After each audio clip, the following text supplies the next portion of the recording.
Üngürdü tilmor, yağnop şevimiş.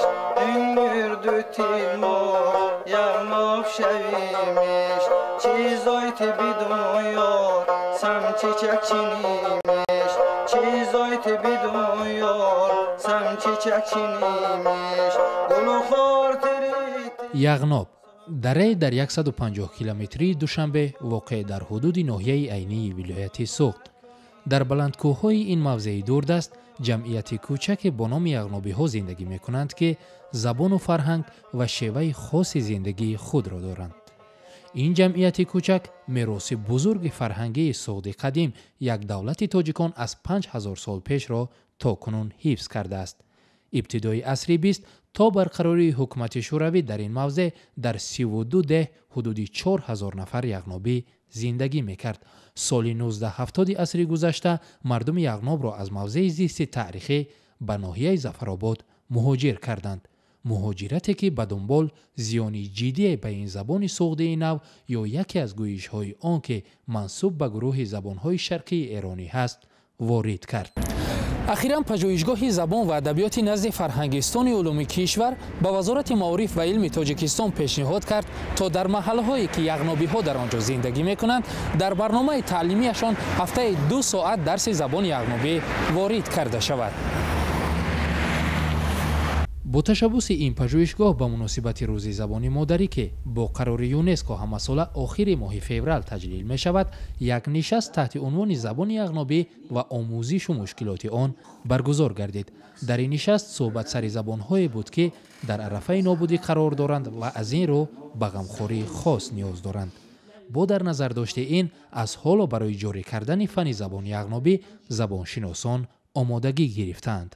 алифбои забони яғнобиро сохтем, барои синфи 2 сохтем, барои синфи 3 сохтем, барои синфи 4. ин китобҳо ҳаст. асосан мақсади асосӣ ҳамин аст ки забонҳое ки дар Тоҷикистон, яъне забонҳои шарқии эронӣ ки дар Тоҷикистони имрӯзаи мо қарор доранд, ана мақсади асосӣ ҳифзи онҳо, аз байн нарафтани онҳо ва ҳар чӣ зудтар ва бештар мавод аз ҳамон мардум ҷамъоварӣ кардан ва он маводро дастраси хонандагон, яъне ба нашр расондан аст. вазорати маориф ва илми Тоҷикистон ин пешниҳодро қобили дастгирӣ медонад. вазорати маориф ва илми ҷумҳурии Тоҷикистон ва ман ҳамчун сардори раёсати илм ва инноватсия ба он пешниҳодҳое ки дар он ҷо карданд ман пурра мувофиқ ҳастам. гап дар сари он меравад ки баъди қабули қонун дар бораи забони тоҷикӣ ки дар қонун дар бораи забони тоҷикӣ ин масъала дарҷ гардидааст ва соли 1997 қарори ҳукумати ҷумҳурии Тоҷикистон оиди омӯхтани забонҳои яғнобӣ, забонҳои помирӣ ва дигар забонҳои хурд ба имзо расидааст. ягона аҳдофи яғнобиҳо ҳифзи забони модариашон ҳаст ки онро сарвати бебаҳои худ медонанд. масъудҷон ҷавони 20 солаи яғнобӣ муҳассили донишгоҳи тиҷорати Тоҷикистон аст. волидайни ӯ дар 45 соли пеш аз яғноб, макони аслии зисти яғнобиҳо, ба Зафаробод дар пайи сиёсати шӯравӣ муҳоҷир шуданд. ин ҷавон бо вуҷуде ки дур аз ҷамъияти яғнобиҳо зиндагӣ дорад, аммо талош мекунад то забони бобои худро ҳифз ва ба ояндагон мерос гузорад. аз ҳоло талош дорад то дар муҳити хонаводагӣ ба ин забон ҳарф занад. ашайнде калон бавеним Ҳиндистон нумид мирум раисҷун яғнобакуни вайрон. яғнобиҳо ҳиҷрати иҷборӣ ба Зафарободро чандон хуш надоштанд.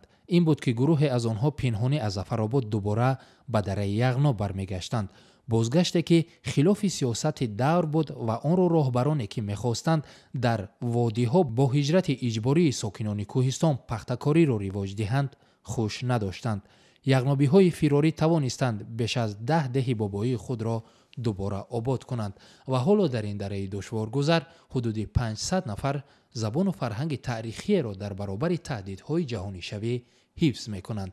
ин ҷамъияти кӯчак дар қалби кӯҳҳои бузурги яғноб ягона нишоне аз фарҳанги суғди қадим боқӣ мондааст ва талош доранд то забони худро дар пушти ин кӯҳҳои осмонбӯс ҳифз кунанд.